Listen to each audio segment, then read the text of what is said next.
During the height of the Manhattan Project, where the United States gathered its greatest minds to solve the problem of nuclear fission for the creation of a superweapon that we now call the atomic bomb, these great minds were all meeting around, as the legend goes, the table at lunch.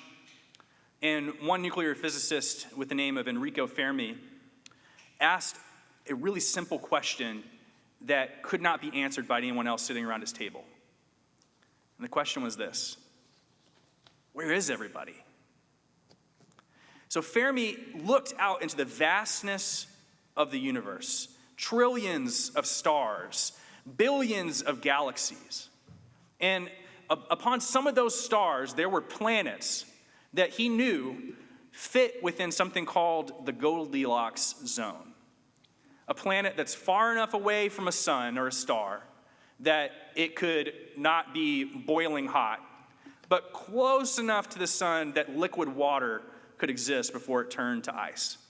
And from this would be the soup of life, that life could arise. But looking out into the universe, scientists starting in the 1940s and into the 1950s realized that there was no evidence that they could see of other civilizations that had risen up and that had begun to do what we might call interstellar travel. And there were no radio signals emanating from planets that we might expect had life. And so the question rocked the scientific world: where is everybody? There should be trillions of planets that fall into these Goldilocks zones. And we know that the universe, since the Big Bang, is 13 billion years old. And our own Earth is only 4 billion years old, which leaves 7 billion years for other planets to develop life in a similar way that we did, that might turn into spacefaring civilizations. Why is it that we have no evidence of life on any planet in the universe except for our own? Why is it that the only place that we have evidence of intelligent life or life at all is on Earth? There's a few possible answers that Fermi and his contemporaries gave. The first question, maybe the most terrifying, or the first answer to the question, is that perhaps we are it. Perhaps in the vastness of the universe, infinite expanse of planets and stars and supernovas and black holes and trillions upon trillions of Goldilocks planets, perhaps we really are alone in the universe. Terrifying possibility. Perhaps those beings do exist, perhaps alien civilizations do exist on other planets, but perhaps they're so far away and the distances between stars are so vast that there's no way that a civilization far off in the cosmos would have the time to reach us or the time for their signals to reach us. Perhaps we are just too spread apart in the cosmos. Or perhaps there are other civilizations and they just don't care to look for us in the way that we care to look for them. All of these answers to the question are terrifying in my mind. But perhaps the most terrifying and the most pressing, I think, to us, the most terrifying option for the Fermi paradox is what scientists refer to as the great filter. Perhaps over those intervening 7 to 8 billion years, civilizations rose up similar to us, had the potential to do interstellar travel or interstellar communication, but something filtered them out. Something led to a catastrophic end to their species before they were able to travel to distant stars. This could have been a catastrophe like a great tsunami on their planet or a meteor that hit their planet, similar to the species-ending event of the dinosaurs. In the last year, we've seen how our own species is very open to disease and pandemic that could wipe us out. We've seen that could be a species-ending event if let run amok. Perhaps the technology that they invented reversed on them. Remember the movie Terminator? That's a possibility. Maybe artificial intelligence or a nuclear weapon or something similar wiped them out before they were able to spread. When scientists first started asking these questions just after World War II, we realized that as a human species, we might annihilate ourselves with thermonuclear war. I was fortunate enough to be raised after the falling of the Berlin Wall, so I never experienced the fear of thermonuclear war. But speaking to my parents and people who grew up in the 80s especially, that was a fear that everybody had, the fear that the bomb was coming. Humanity has faced potentially species-ending challenges before and survived. We know this looking at our fossil record, that we have survived great calamities as a species to arrive where we are now. But for the first time in the 1940s and 50s, we were facing an apocalypse of our own making. Using the combined processing powers of the flesh of our primate brains and energy forces locked inside the smallest units of measurement known to human beings, atoms. In 1950, we were staring down the barrel of a potentially species-ending event of our own creation. A great filter might not come from some outside source, some outside calamity that would end the species, but instead it might come from within. Perhaps humanity is the first of billions of species who came to the edge of interstellar travel and communication. Perhaps we're the first, but perhaps we're one of thousands that came before us in that long distance of 8 billion years of time.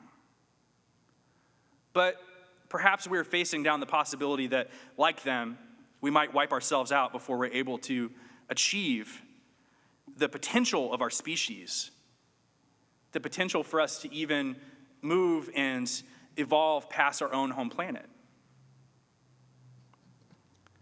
Visions of the end of time are not new to our civilization. In fact, every generation before ours in recorded history has thought that they were the last civilization living on Earth. They didn't think that a great filter would arise by our own hand or from a meteor or from some weather event or a pandemic. They thought that the apocalypse was coming at the hand of an angry God who would punish humankind for their wickedness. When I was in undergraduate school, in my religion class, my Greek professor taught a New Testament class. And one thing that people in the class would always ask, especially when we were studying the letters of Paul or the Gospels of Jesus, we would say, hey, if we had a time machine and we could go back in time and grab Paul, what would Paul think about blank? Enter XYZ. What would Paul think about LGBT issues? What would Paul think about women in ministry? What would Paul think about, the answers go on and on and on. And the answer that my professor gave is burned into my brain. Dr. Miller said, what would Paul think if he was getting in a time machine and we brought him here? Well, the first thing he would do is die of a heart attack because he didn't think that there would be a 2021.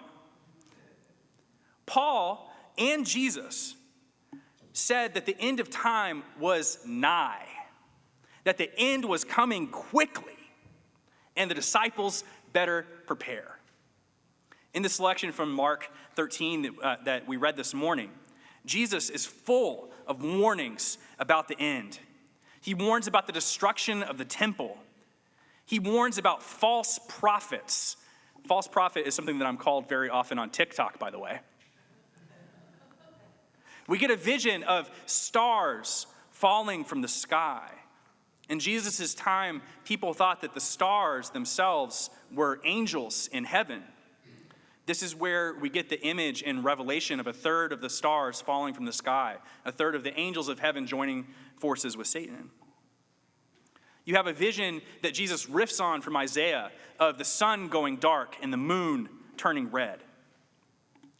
Jesus himself heavily implies that the end of time will come within the disciples' own lifetimes. In Matthew 16:28, he says to his disciples, "Truly I tell you, some who are standing here will not taste death before they see the Son of Man coming in his kingdom." It was imminent. It was coming soon, and the disciples better prepare. So imagine Paul on his deathbed wondering, why hasn't it happened yet? And that trend continues on generation to generation. 4th century Bishop Martin of Tours wrote, "There is no doubt that the Antichrist has already been born." This is the 4th century, so we've had a few centuries since then. In his book, The Anthropocene Reviewed, Essays About a Human-Centered World, John Green, famous for the book The Fault in Our Stars, young adult author, he writes about his own fears of the end of the world growing up, and they mirror my own. As a kid, the Left Behind series was the most popular book series amongst children in church. Terrifying story. I'm not sure why they thought this was appropriate for children, but I feared the coming apocalypse more than anything else. And John Green writes that there was an American televangelist named Harold Camping who was very popular on the radio. And in the 1950s on through the 60s, he predicted the world was going to end based on his reading of the scriptures and his numerology and math. The world was going to end in 1994. 1994 came, 1994 went, the end of time did not come. Harold Camping says, excuse me, let me go check my calculations again. He calculated this. No, I'm sorry, I didn't carry the one. It's going to be 1995 instead. 1995 came, 1995 went, the end of the world didn't come. Excuse me, let me go check my calculations one more time. Harold Camping says, actually, the year 2011 is when the end of time will happen. He predicted, saying, 5 months of fire, brimstone, and plagues of earth, with millions of people dying each day, will culminate on October 21st, 2011, with the final destruction of the world. Very specific, October 21st. October 21st, 2011 came, October 21st, 2011 went, the end of the world did not come. And Harold Camping put out a notice saying, "We humbly acknowledge that we were wrong about the timing." John Green writes, "For the record, no individual ever humbly acknowledged anything while referring to themselves as we." Camping died just a couple of years ago at the ripe age of 92, with the world not ending as he so desperately wanted it to. But the world ended for him, just not for the species as he thought. We always thought at the end of the world, I certainly thought when I was a child, I feared that the end of the world would come as the result of human wickedness. God would get so sick of us that he would say, "Don't make me come down there." Now it appears less likely that the world-ending fire will come because of God's anger. But instead, we might fall prey to the great filter of our own progress. I said last week that progress at the expense of the destruction of our own habitat isn't progress. It's madness. I'm reading a book currently called Sapiens by the author Yuval Noah Harari, an Israeli philosopher and professor. And he marks the progression of human history beginning 70,000 years ago in what he calls the cognitive revolution, where we evolved with our primate brains beyond the limitations that we had had for thousands of years into a cognitive species that knew we were alive. Human beings, since that 70,000 year mark, have been responsible for the end of thousands of species. From woolly mammoths to giant ground sloths, saber-toothed tigers, ancient bacteria. How many plant species have we wiped out? We'll never know. What a shame it would be if humanity failed to reach its potential, not because of its wickedness, as we have always assumed, but instead because of complacency with the rising crisis of climate change What a shame it would be if we filter ourselves out of cosmic significance because we failed to see the dangers of our own unbridled success. As human beings expand around the planet, as we continue to use fossil fuels at the rate that causes the warming of the earth, as we continue to decimate natural habitats and plant species, animals, if we continue to warm our planet at an unstoppable pace, such that the oceans rise and calamity ensues, our world might end, but the world, the earth that we live in, will not. We tend to speak about the end of the world in the same breath as the end of humanity and the end of the human species. We might very well wipe ourselves out, but we won't wipe out the world. The world has recovered from cataclysms in the past, and it will in the future. The earth itself has seen catastrophe before, and the earth has survived. The question isn't, will the earth remain? The question is, will we? As a species, will we remain? Will we live up to our potential? I worry about the complacency that I see around the world with the rising threat of climate change. Just in the last 2 weeks, there's been runaway flooding in Germany that has led to the death of hundreds of people, directly resulting from climate change. In the beginning of 2020, before the pandemic hit, we saw massive destructions of the Australian outback, which led to near destruction of whole species, directly because of climate change. We see it happening before our eyes, and yet most people are not bothered to the point of changing their lifestyles or demanding change from our politicians, demanding change from the way that we raise our food, the way that we grow our crops. I worry that this is in part because in the past, we have heard that apocalypses were come from the pulpit. We've heard that God would come down and punish us as a species from the pulpit. And it hasn't happened. First in the early days of Jesus, and it didn't happen. Then in the 4th century, didn't happen. And then every century after that. In our own century, we've been obsessed with the end of the world, and false prophets have said that the end of time is coming. But it hasn't. And so we've left ourselves with a bad case of the boy who cried wolf. We've heard that the world was going to end before, and it didn't, and so now we just don't think it's going to happen at all.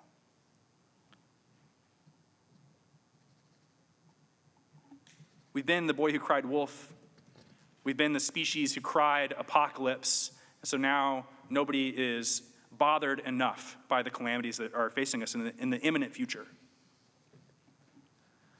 I think that in order for our species to survive the great filter potential of climate change, we have to simultaneously realize the incredible magnitude of human potential. We have it in us to become a species beyond our wildest dreams, to continue to evolve, to spread out throughout the stars. But we have to simultaneously recognize the power that we have to end our species in a world-ending fire. Our species and thousands of species with us if we're not careful. This would require that we exercise the better angels of our nature. Because if we don't, in some distant future, some intelligent species on some far-off planet might point their version of a telescope at Earth, our own Goldilocks planet, not too hot, not too cold. They may look and they may see our liquid oceans and our green forests, thousands of years after we have decimated the gift that we were given, that we call creation. They may look at us and say, just like Fermi did to his colleagues, where is everybody? What happened? Why didn't this particular Goldilocks planet produce a civilization? That's a very real possibility. In order for us, I think, to live into our potential, we have to be stewards of the gifts that God has given us. We live on a rock hurtling through space that has the perfect conditions for life to arise. And if we squander that, then we don't need God to come down and end the world in a world-ending fire, because we will have done it for ourselves. My prayer is that we live into that potential, that we recognize the gift of this earth that we've been given, and that we overcome the incredible challenges that lie before us in the coming decades, so that we can continue to live on this earth and live into our full human potential. Amen.